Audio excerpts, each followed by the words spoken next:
You see they're dry. You see there's no marrow in the bone. You see they're scattered all over the valley. They ain't even full skeletons. I mean, the bones are scattered all over the valley. They're just bones. But answer me a question, Ezekiel. Can these bones live? Ezekiel answers the only way he knows how to answer. Lord, you know. Critical race theory was born out of critical legal theory. Am I teaching y'all something today? There emerged two common beliefs linking all critical race theories. First, white supremacy has subordinated black people and other people of color. That's just a fact. How in the world are you going to fight against that being taught in any school? White supremacy has subordinated black people and other people of color. That's a fact. Why don't you want that to be taught in school?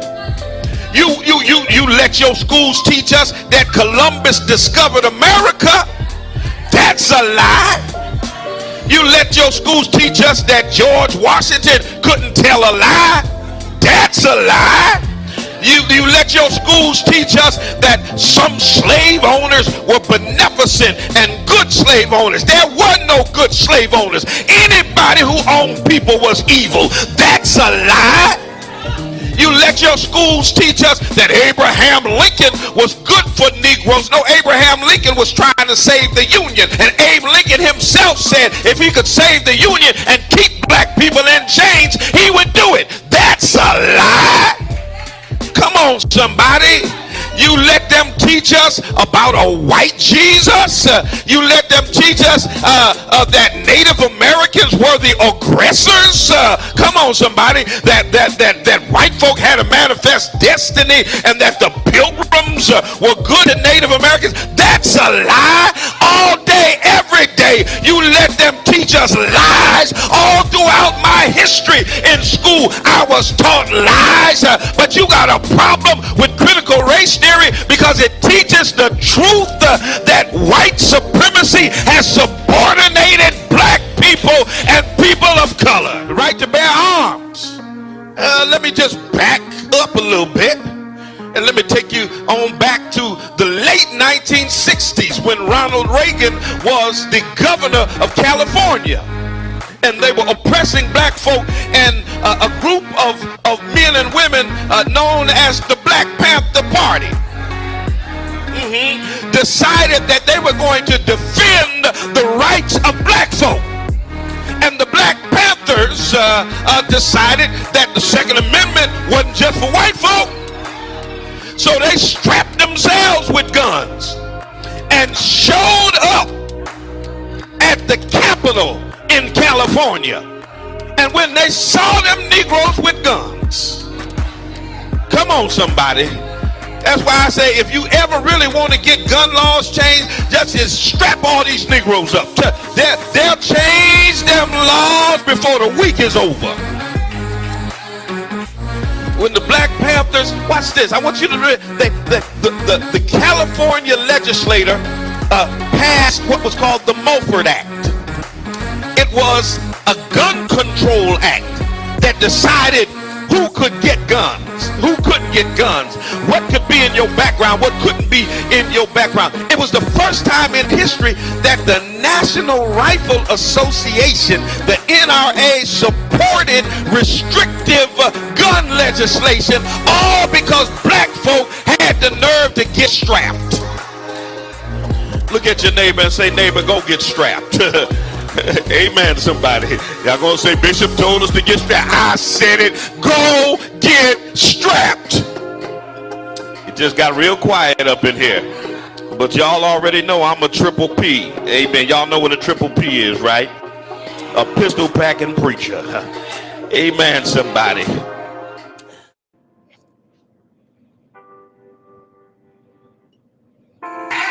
Thank you, Jesus.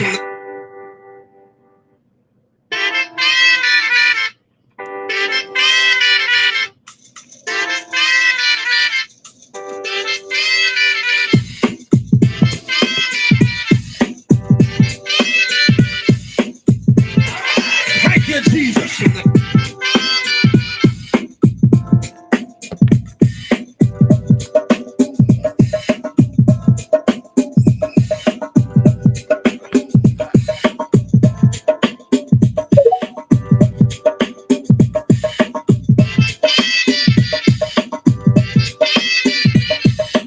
You've got a responsibility to go back to Lodabar. Your work's not done just because you made it to the palace. Bless the name of the Lord. But you've got a responsibility to help somebody else make it across. Thank you, Jesus. Don't pull up the ladder because you climbed to the top.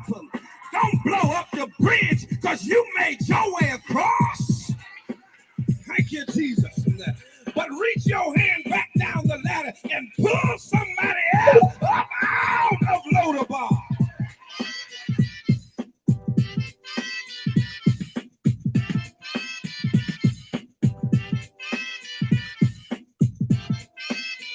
What's happening, y'all? Let's get it. Happy Monday.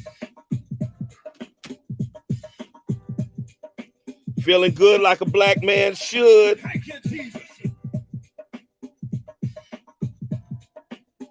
Good morning. Good morning. Good morning. Thank you, Jesus.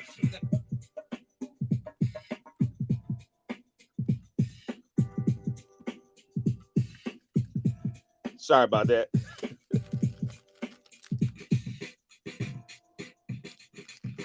That's the name of the Lord. Somebody gotta tell themselves it's all right if you got it now. Just hold it for me. I'll be there to get it after a while. Oh, bless the name of the Lord. Thank you, Jesus. You've got to make up in your mind that what God has for me, it is for me. I might not have it right now. I may not get it next week. You might. I see you, Houston. Me from getting it, but if God said it's mine, I want you to know after a while, I'm gonna get what belongs to me. Come on, Instagram, where y'all coming in from? I see you, Calvin the Boss, on Instagram, shouting out your wife. Sometimes God got to strip what you got. Happy birthday. You don't depend on yourself. Y'all shout out my daughter. Let me turn this down a little bit. Y'all shout out my daughter, Whitney. She's on the feed. It's her birthday today. That's my oldest baby. It's her birthday today. Give her a shout out and a happy birthday.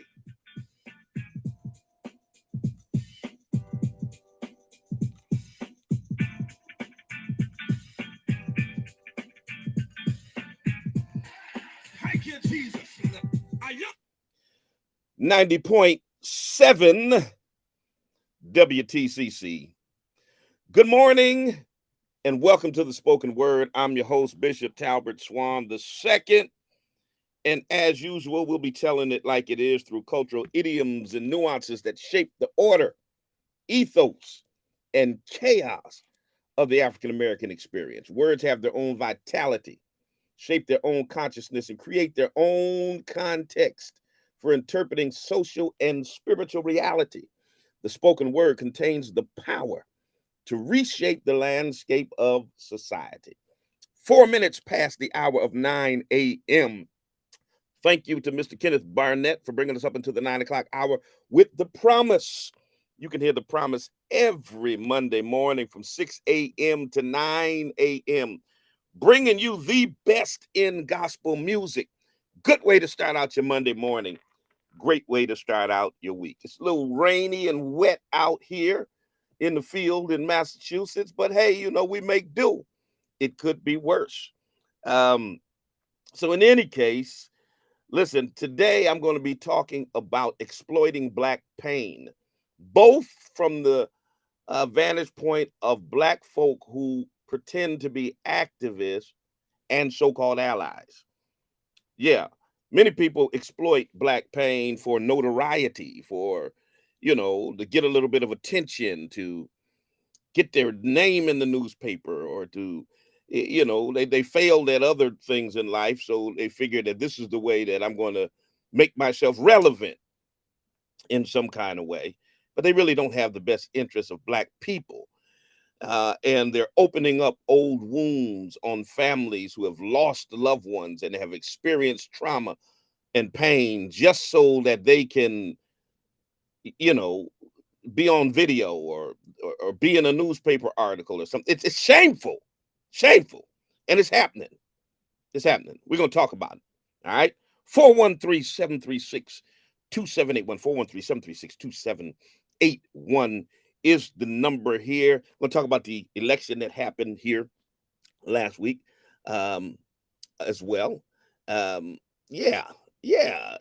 Tuesday, some of the results of the election. Do me a favor, rep your city, rep your town. Let me know where you're chiming in from.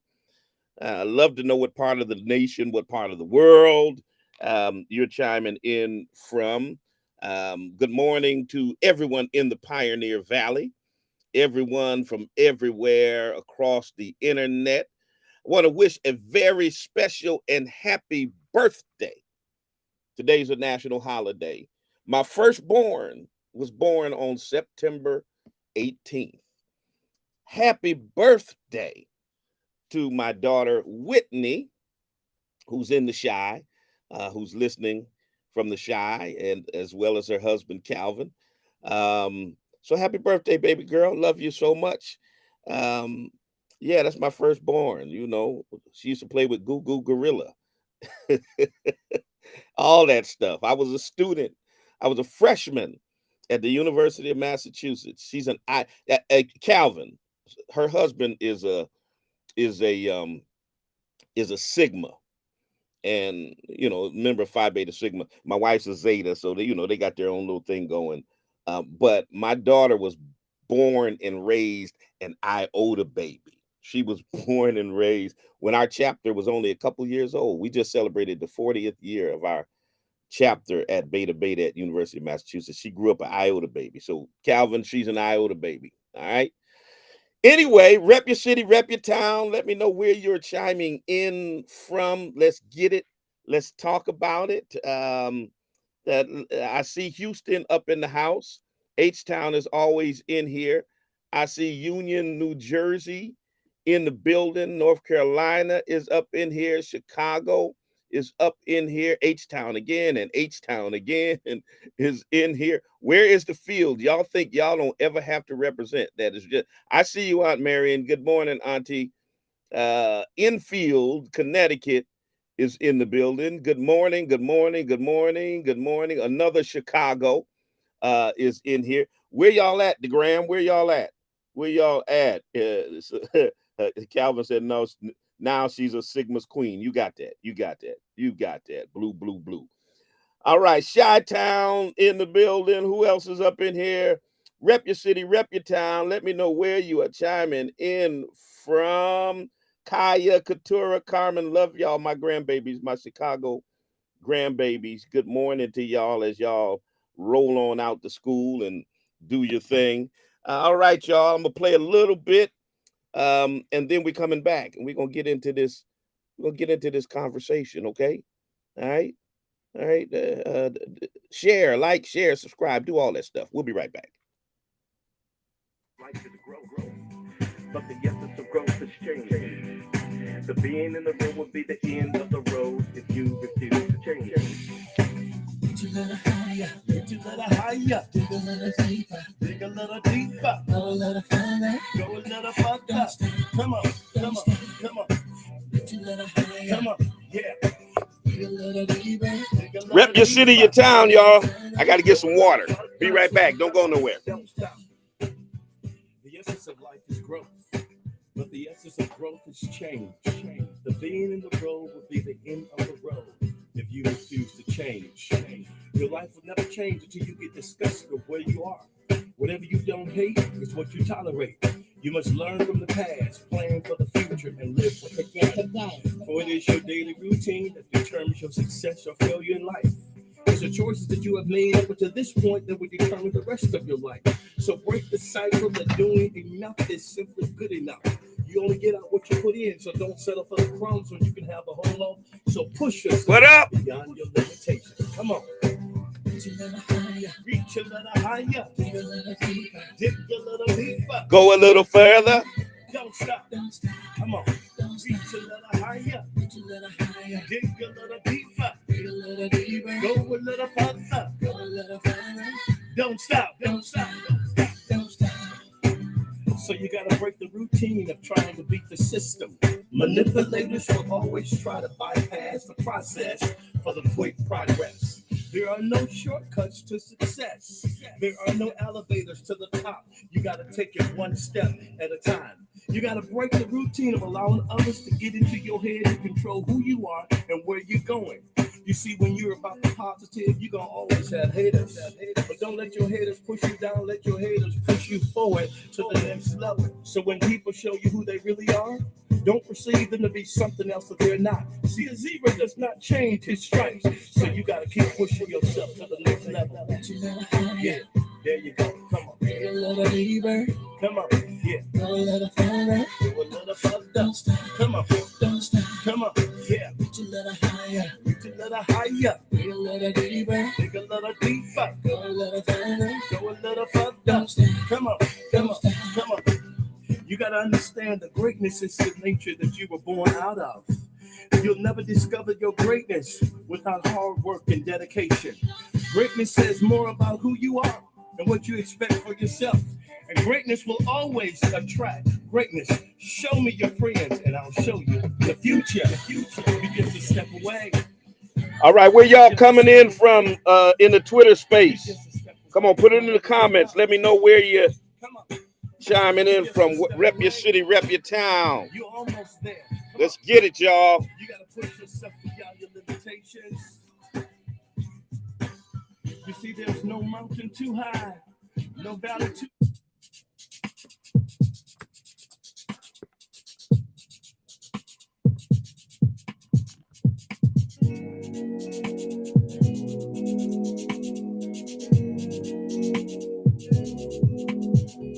I look in the mirror and I like what I see. A strong, beautiful black woman staring back at me. One who's seen a lot of pain and had her share of sorrow, but who never gave up hope. I see you, Counselor Click Bruce. I've been lied to, cheated on the gram. and hit, but it just made me stronger. And I City Councilor LeVar Click Bruce. I refuse to stoop to their level. Don't go down. I rose above that nonsense and made a liar of the devil. All right now. The devil who said I wasn't good enough, cute enough, or worthy of love. I kicked his butt with divine power from above. Power that says I can do all things through Christ, which strengthens me, and brought me out of darkness so that I could see that I'm smart, I'm beautiful, I'm a child of the King. Abundant love he came to bring. Oh yes, when I look in the mirror, I love what I see. She's looking good. That strong, beautiful black woman, that woman is me. 90.7 WTCC. Good morning, good morning, good morning to each and every one of you. That is Rhonda Swan. I like what I see, and as I tell you every week, you can go on anywhere where you stream music, and you can get that. You can check that out. You can get all of her spoken word pieces. So go on and do that. All right. 413-736-2781. 413-736-2781 is the number here. Once again, shout out to my baby girl.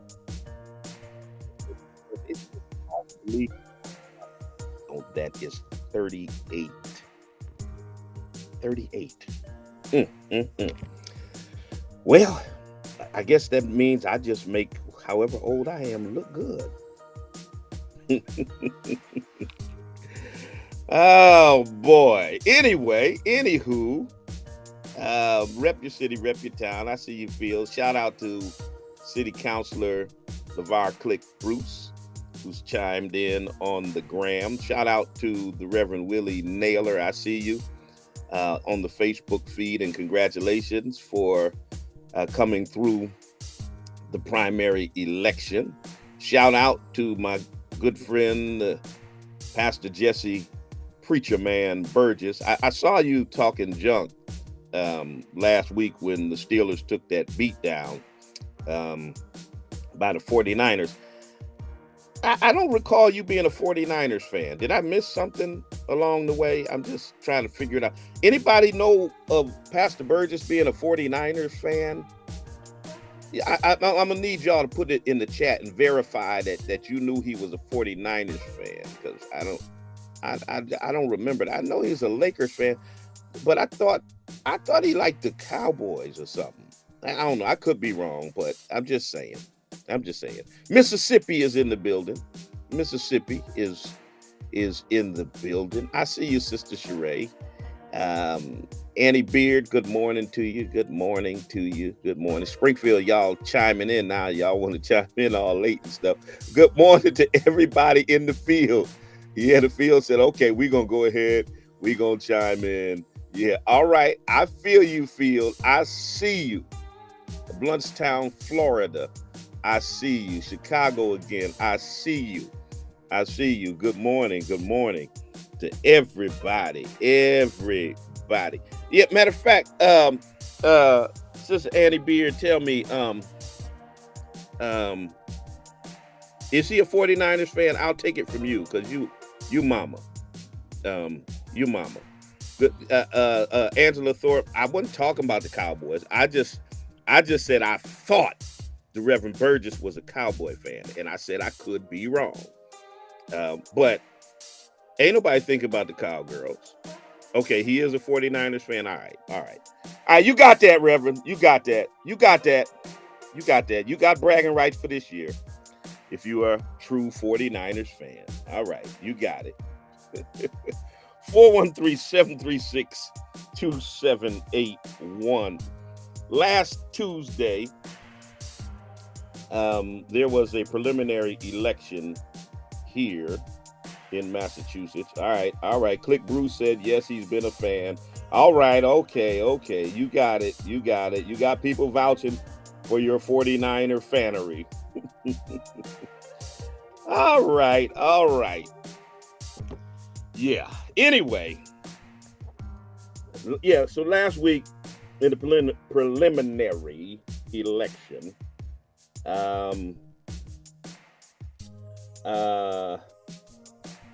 in the mayoral race, 5 persons were running. Incumbent Mayor Dominic Sarno got 47.85% of the vote. City Councilor Justin Hurst got 28.84% of the vote. So they came out as the top 2 that have advanced to the general election in November. Those are the 2 who are vying for the mayorship of Springfield in November. Orlando Ramos, state representative, came in 3rd with 13.65%. Jesse Letterman in 4th with 9.03%. And David Ciampi came in 5th with 0.62%. In the Springfield City Council at-large election, the top 10, there were 21 persons running. You can only have double the number of seats. There are 5 seats, so only 10 people could come through the preliminary election. The incumbents, they ran the table. There were only 3 incumbents seeking re-election because Jesse Letterman and Justin Hurst were both running for mayor. So 2 incumbents were not seeking their seats on the city council. So Catering Walsh came in 1st place, followed by Councilor Tracy Whitfield, followed by Councilor Sean Curran. Then you had former Councilor Brian Santinello, who came in 4th place. And then rounding out the top 5 was Jose Delgado. Congratulations, Jose. Then number 6, you had Jerry Martin. Number 7, Nicole Coakley. Congratulations, Nicole. Number 8, Reverend Willie Naylor. Congratulations, sir. Number 9 was Juan Carvalho, and number 10 was Juan Latore. All right, those were the 10 that advanced. Then you had Edward Nunez, Thomas Oakley, Norman Roldown, Mike Lee, Kim Rivera, Deborah Fletcher, way down at number 17, Charles Stokes.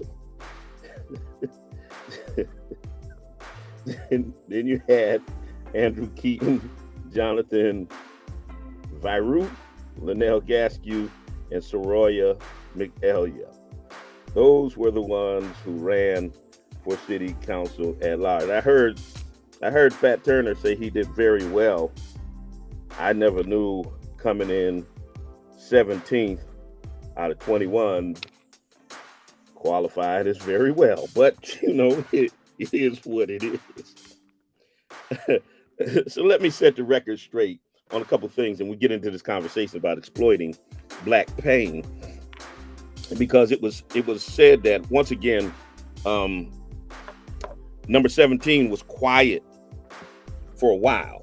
Matter of fact, quiet. I guess somebody said if you're running for office, you need to be quiet and stop attacking Black people, yada, yada, yada. So after that abysmal 17th place finish, he decided to go back to the airways and start talking junk about Black people, slandering Black people again. Like, I can slander Black people again now that I'm not going to be on the city council. So of course, I'm the number one target all the time, and Cephas Jackson and my fraternity brother and my dear friend, Minister Johnny Muhammad, my dear friend, city councilor LeVar Click Bruce. He's even attacking Helen Carlton Harris now, and other folks. So now Deborah Fletcher came in higher than him. Okay, y'all gotta excuse me, because some of this stuff is just comical to me. He 4 spots from the bottom. I did very well.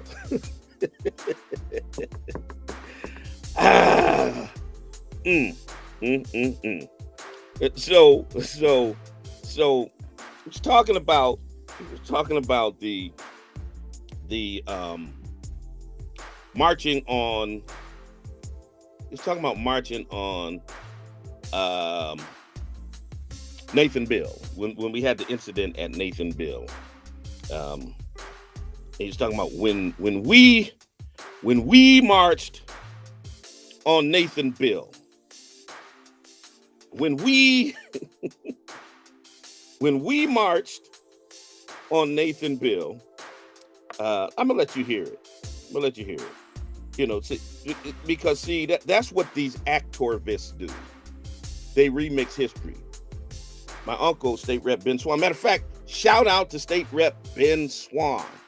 It's Uncle Ben's birthday today too. Happy birthday, Uncle Ben.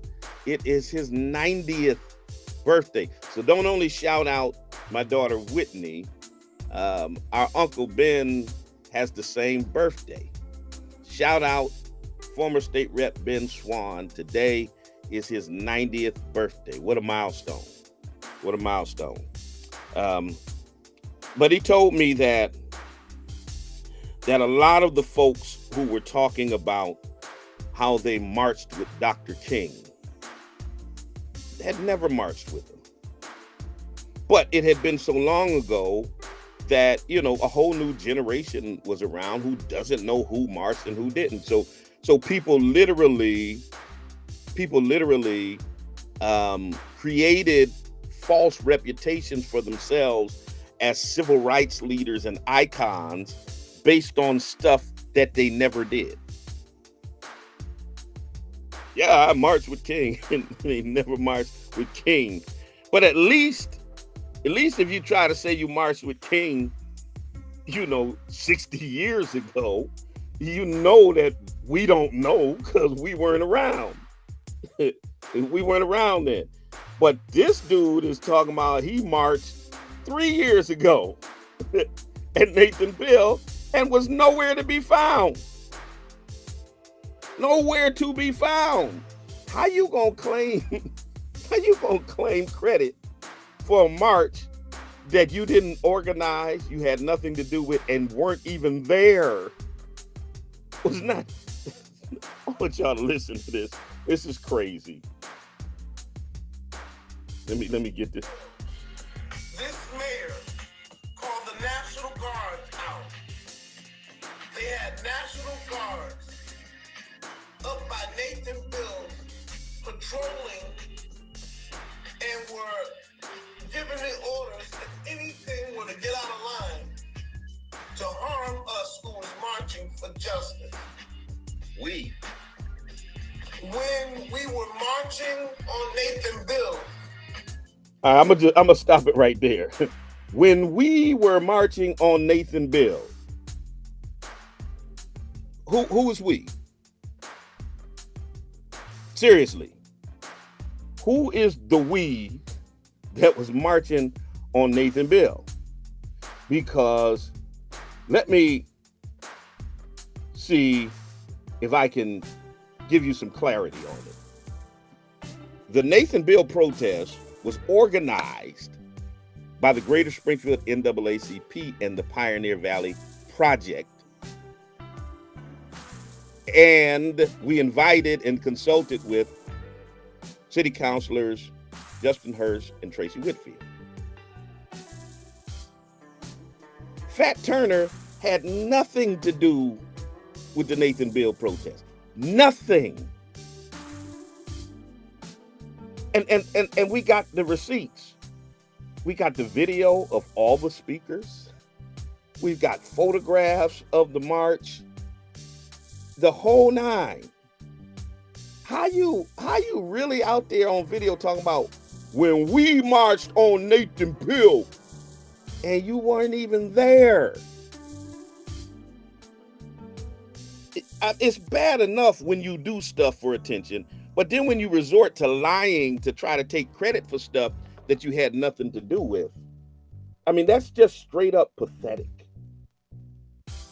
It's just straight up pathetic.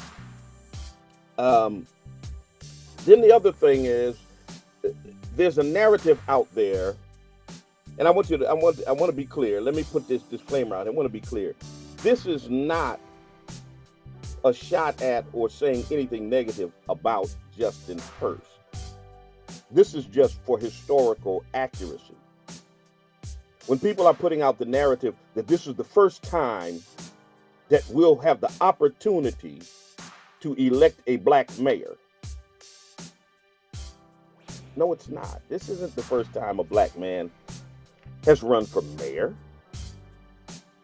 in the city of Springfield. And it's amazing how people are trying to castigate people for their choices in this election. They're coming after Bud Williams, me, and I haven't even declared a choice in the election. I've been neutral. I haven't endorsed anyone, which has been my practice for as long as I've been president of the NAACP and before. Matter of fact, I've only endorsed 2 candidates, 3, in the history of Springfield politics. None of them were running for mayor. None of them were running for mayor. I endorsed Tracy Whitfield when she ran for the council, LaTonya Naylor when she ran for the school committee, and LeVar Click Bruce when he ran for city council. Those are the only 3 persons I've ever publicly endorsed,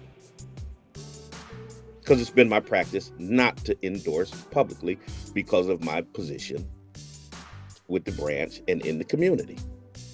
And who I support is my business. I don't have to report to oversized people. But this is not the first time a black man has run for mayor in this city. Ben Swan ran for mayor against Bob Markle. And some of the people who are adamant about we ought to support a black man didn't support Ben Swan when he ran for mayor. Rick Hurst, Justin's father, ran for mayor against Bob Markle the same year Mike Albano won the election. Bud Williams ran for mayor against Dominic Sarno in 2009. And the Hearst family at that time endorsed Dominic Sarno. So let's just be clear about this. See, when you can talk all that noise to people who don't know. But I've been around too long. I told you I got a 38-year-old daughter. I've been around too long. I've been active in this community for over 35 years.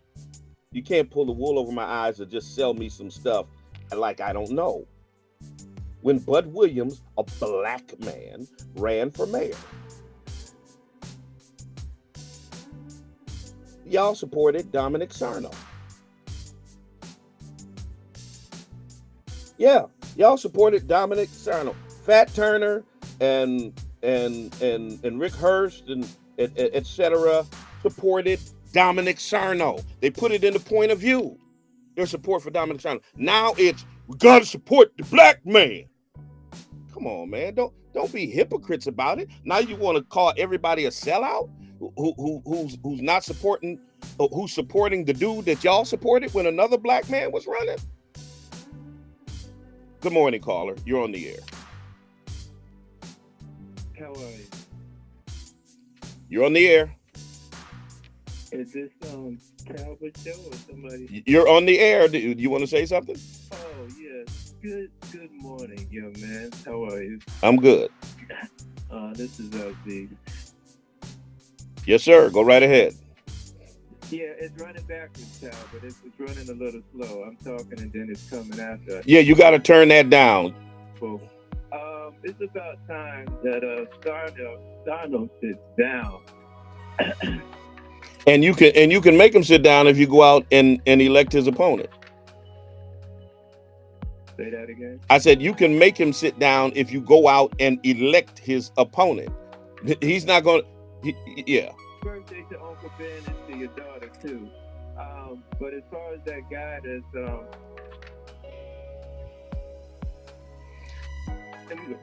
can you make Charles sit down?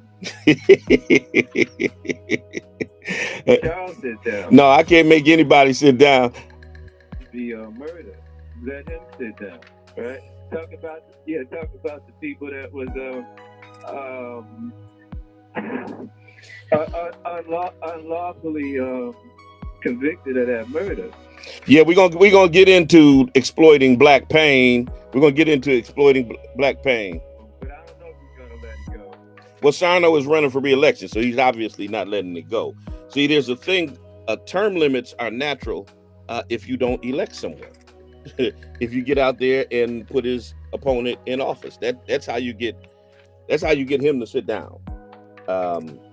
So what I'm saying is, other black men have run, and some of the same people who are trying to question the blackness of LeVar Click Bruce and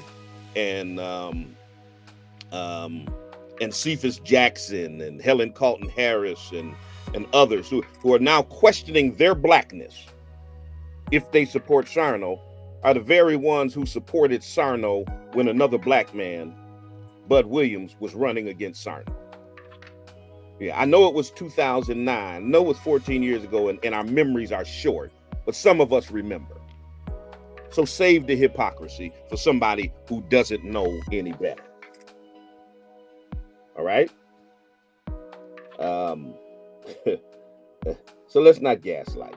Then there's this question about those who've been meeting with the mayor on gun violence. They have no solutions. We got the solutions, but the mayor won't meet with us.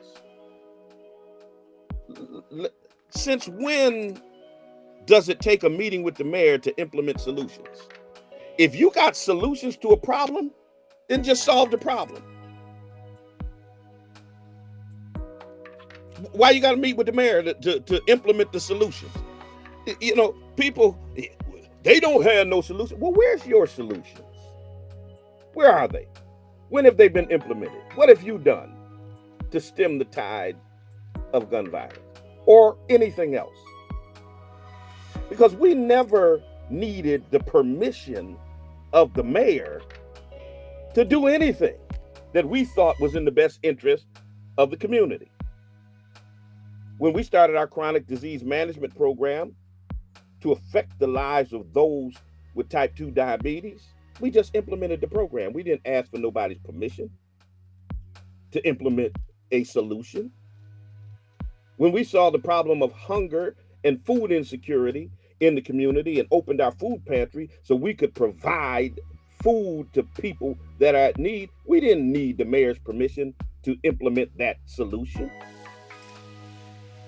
When we saw that young black men didn't have their father in their life and needed positive male role models, we started a male mentoring program. We didn't need nobody's permission to implement a solution.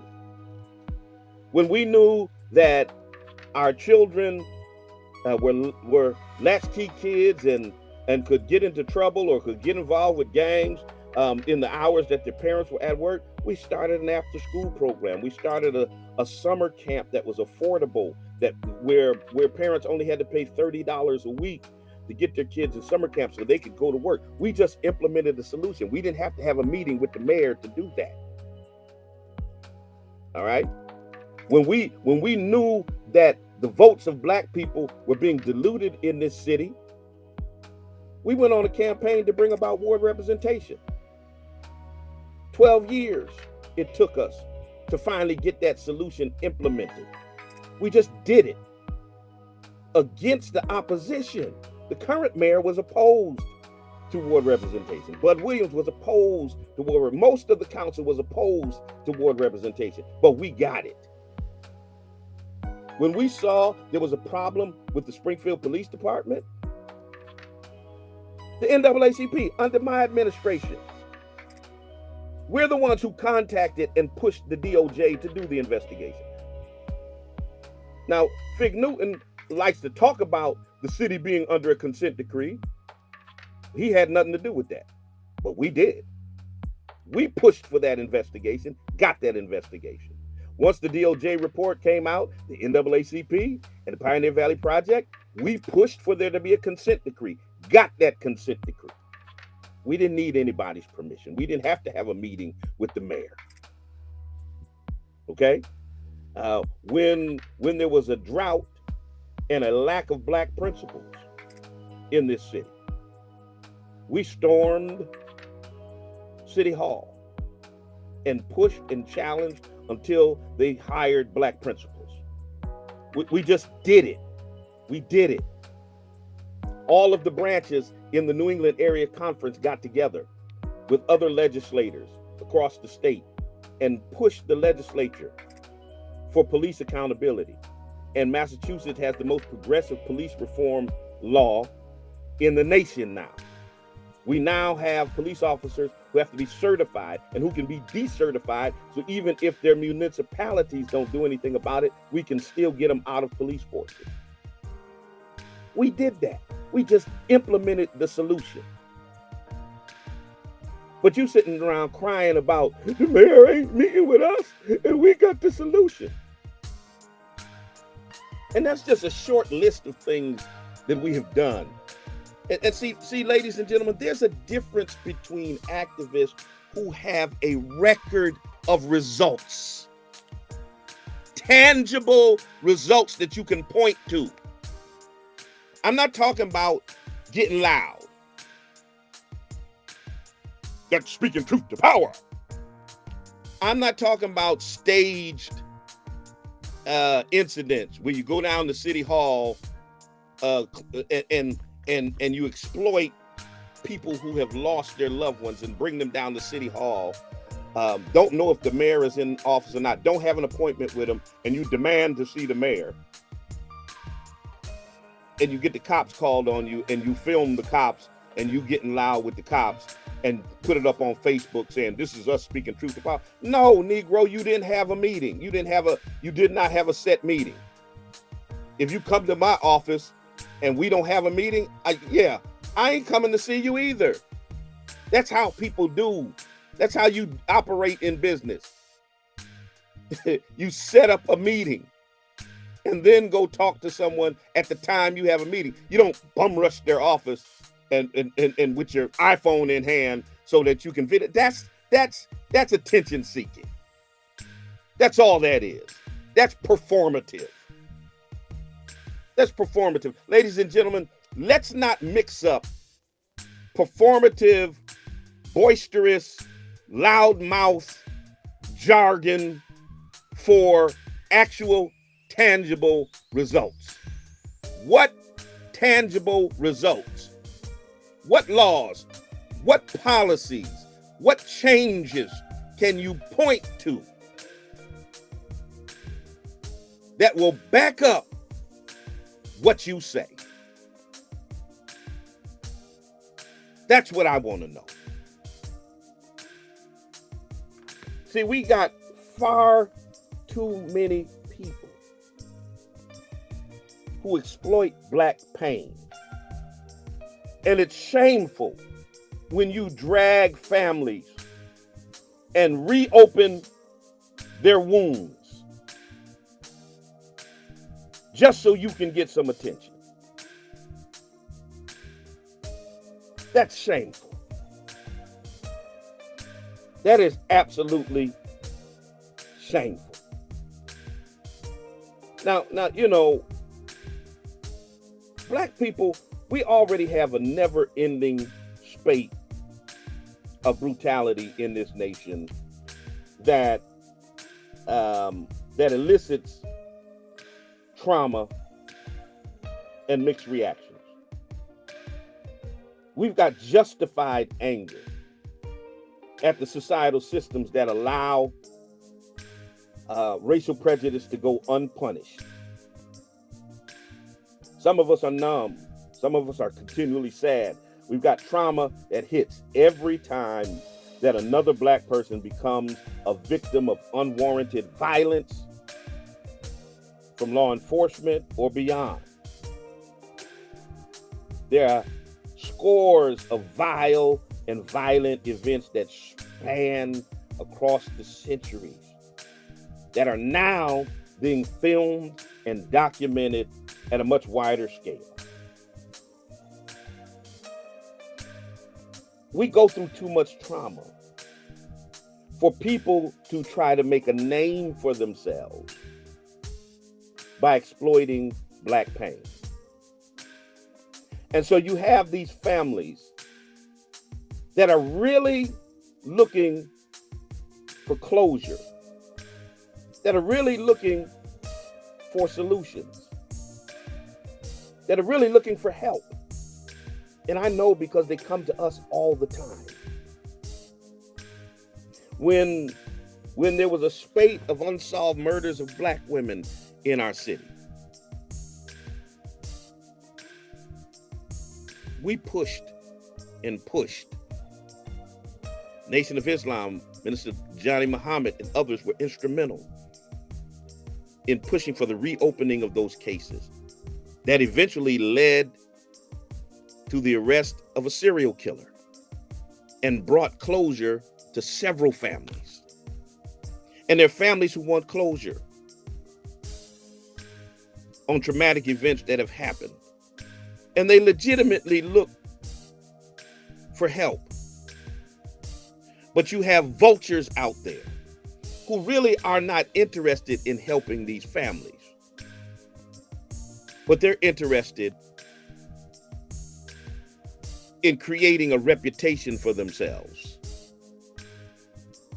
They're interested, they're drunk off of the spotlight. They're drunk off of perceived fame. So, when you get a front page story in the Point of View that erroneously compares you to Huey P. Newton You know, you can get drunk off of the hype. And there are far too many people who don't mean these families any good. There's a lot of whoredom going around, attention-seeking whoredom. And that's what this social media age has brought into existence. Instant fame and notoriety. See, like I said, I've been around a long time.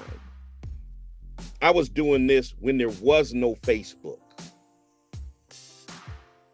There was no Instagram. I couldn't post, look at me at the protest.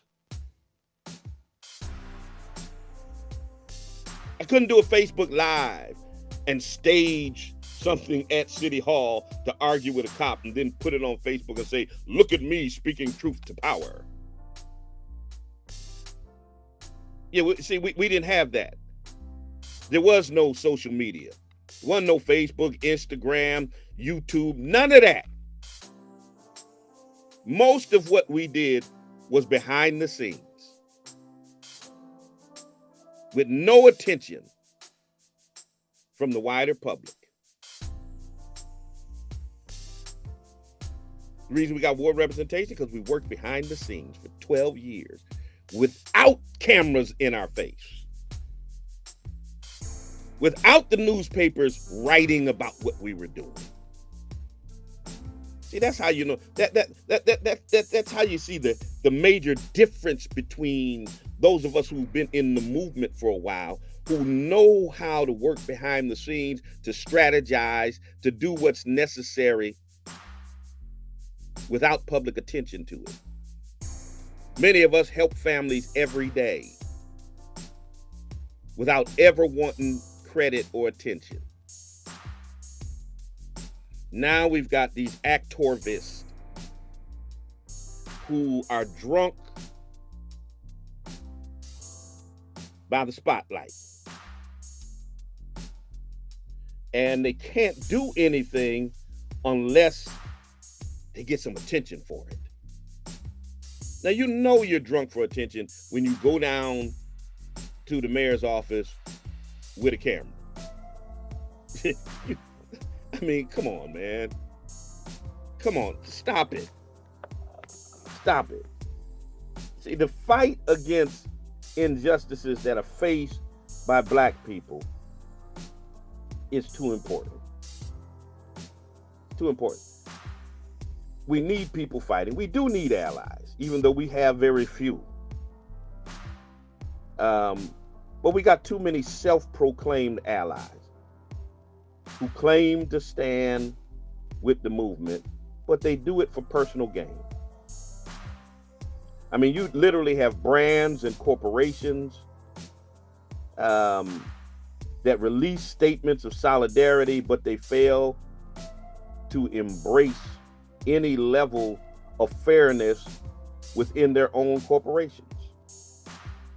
Matter of fact, there was a study done that said nearly 60% of corporations who had made financial commitments in the wake of the George Floyd murder never made good on those commitments. And if you remember, there was a bunch of them putting out statements about standing in solidarity. You know, and many of those won't even own up to their unfair treatment of Black employees. They make promises to do better in the future. Mass Mutual, right here in Springfield, gave $500,000 to the Urban League, even though the Urban League has never done any grassroots work around racial justice and police reform. But they wanted to feel good in the moment and pretend that Mass Mutual was down with the cause. So they shelled out $500,000, which was a drop in the bucket for them. But the organizations that were on the ground who could have used those resources never got a dime. So it runs the gamut. It runs the gamut from Black folk who want attention to white and other non-black so-called allies who insert themselves in the movement and remove themselves when it's convenient, who do it to feel like they're altruistic, or they want to feel good about, I marched, so let me take a selfie of me at the march, and then I can go about my life. To corporations who give lip service to justice and equality, but don't walk that walk in their own organizations. So we have a lot of performative allyship, a lot of performative so-called activists, and they're all exploiting our pain, exploiting our trauma. Let me go to the phone lines, then I want to go into the Twitter space. Good morning, caller. Good day. You're on the air. All right. Norma Baker's grandchild. Anybody know Norma Baker? Aziz Baker was murdered in Springfield, 2013. Murder still unsolved. Murder is still walking around. Fasano saying that he's tough on crime. Interesting. A few days before Christmas, 2013, 22nd, Norma Baker's grandchild, famous in Springfield, never solved. But he's tough on crime. All right. Thank you for your call. Let me go to the Twitter space. Let me get Brother Terrain Walker in here. Bro Walker, you got the microphone. Good morning, Bishop. How you doing? I'm good. How you, friend? I'm doing well. First of all, I want to say thank you so much for making this the topic of discussion this morning. This is something that I have seen happen up close, and before it was too late for me to do anything about it. I think something that we have to speak about is a lot of the people who you're talking about are not able to get in their foot in the door unless you have black opportunists and gatekeepers who are in a lot of these activist spaces, who are allowing them to come in and divert the attention from whatever the conversation is into whatever agenda they want it to be. You know, what happened in Ferguson, it happened in Baton Rouge, it happened in Minneapolis after George Floyd. And they tried to pull it in Jacksonville a couple of weeks ago, but fortunately, a lot of the activists in Jacksonville said, no, this was an anti-black hate crime, and they weren't allowing their agenda to get twisted around. So I think it's good to be aware of that. They're not able to move, even politically, without black gatekeepers letting them come in our land. All right. Appreciate you, brother. 413-736-2781. If you're in the Twitter space, we'll get you in. Let's see who else we got up in here. I think M1 is trying to get in.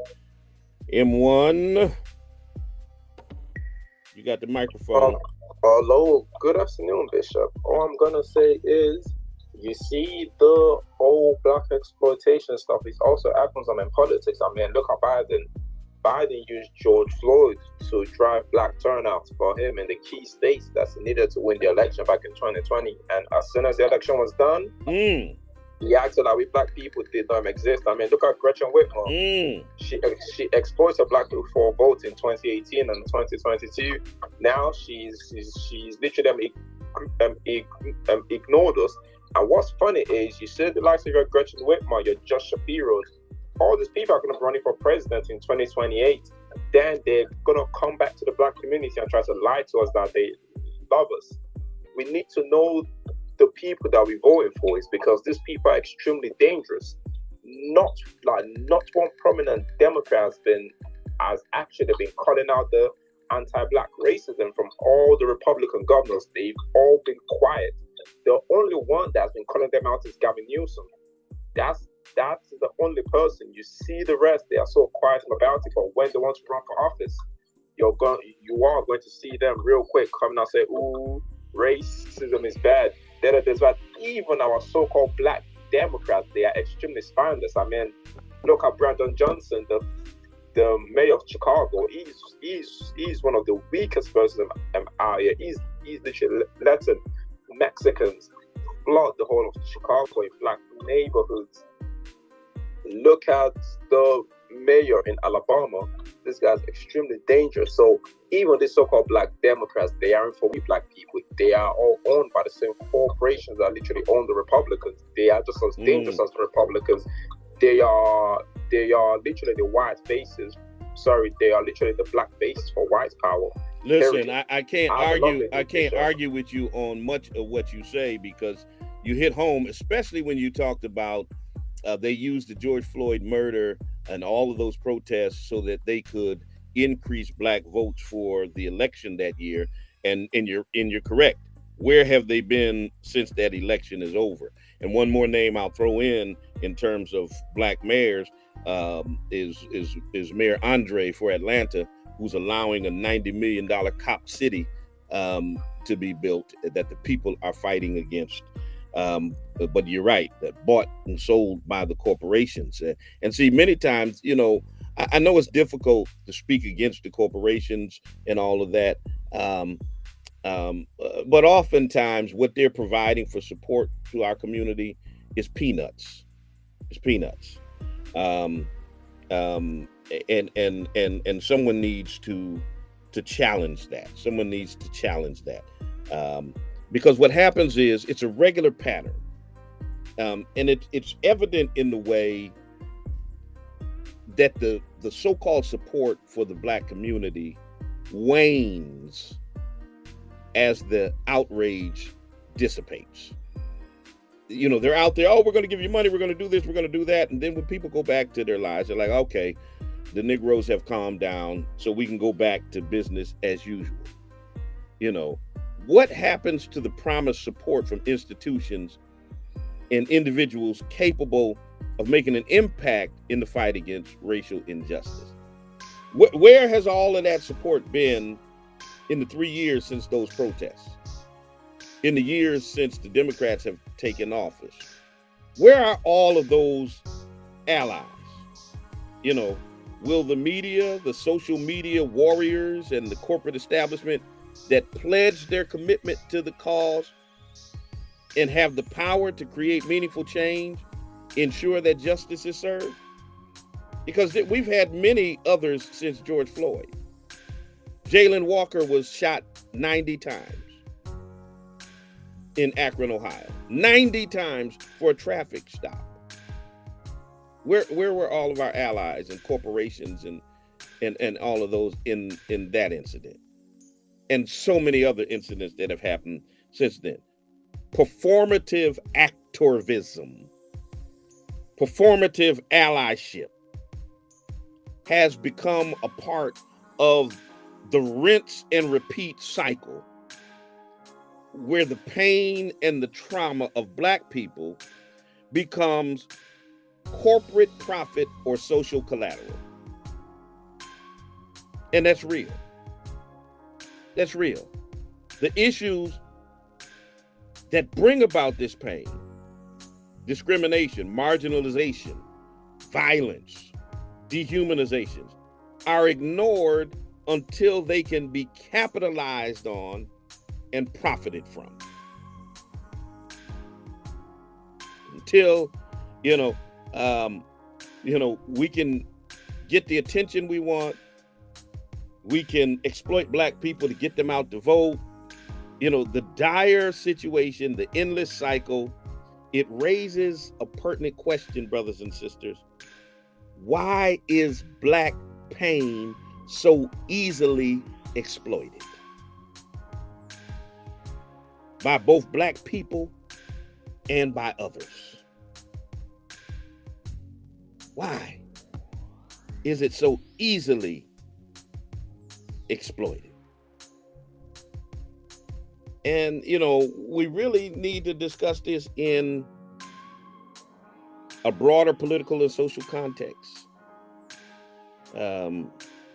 Because black pain has always been a tool for encouraging advocacy for just causes, for igniting hope during periods of political turbulence, but it is also being used and exploited by others for their own personal gain and political agendas. And unfortunately, black trauma it forms a major part of the Black experience in America. And it goes beyond psychological or physiological distress. And it continues to be abused and manipulated over and over and over and over again. And we've got to do something about the ambulance chasing activists in our community who are dragging out families, reopening their wounds, just so that they can make a statement about how great they are and how they're the only ones speaking truth to power. I got to get out your way. Check me out on Friday on the Black Love Experience at 9:00 a.m. Once again, shout out to Whitney. Happy birthday, baby girl. Shout out to Uncle Ben on his 90th birthday. 90 years young. Listen, I want to get there. A lot of the young people talk about people's age. And one thing somebody said that I think was profound as a young person was talking about how old they were. They said growing old is the goal. It's the goal. You know, that's the goal, y'all. I don't know what y'all think, because the only alternative to growing old is to die young. So that's the goal, y'all. So these grays, we earn those, and y'all hope to get there. I'm hoping to get to where Uncle Ben is. I hope one day we can be celebrating my 90th birthday. We'll see what the Lord has in store. Happy birthday, Uncle Ben. Happy birthday, Whitney. If you're looking for a place to worship, check us out at the Spring of Hope Church of God in Christ, 35 Alden Street, Springfield, Massachusetts. The Brick Church, right there at Six Corners, 11:00 a.m. on Sunday. Prayer, praise, and preaching. We're building better tomorrows by changing lives today. NAACP Freedom Fund. Let me see if I can find this graphic. NAACP Freedom Fund is coming up on October 19th. You want to get a ticket. You want to check out the website, or rather the Facebook page of the Greater Springfield NAACP, and get your ticket. Our keynote speaker is my friend, my sister, pastor of the Christ Missionary Baptist Church. I've preached at her church. A dynamic speaker, board member of the National NAACP, the Reverend Dr. Gina Marcia Stewart. So you want to go ahead, mark your calendar. Let's get ready. It's going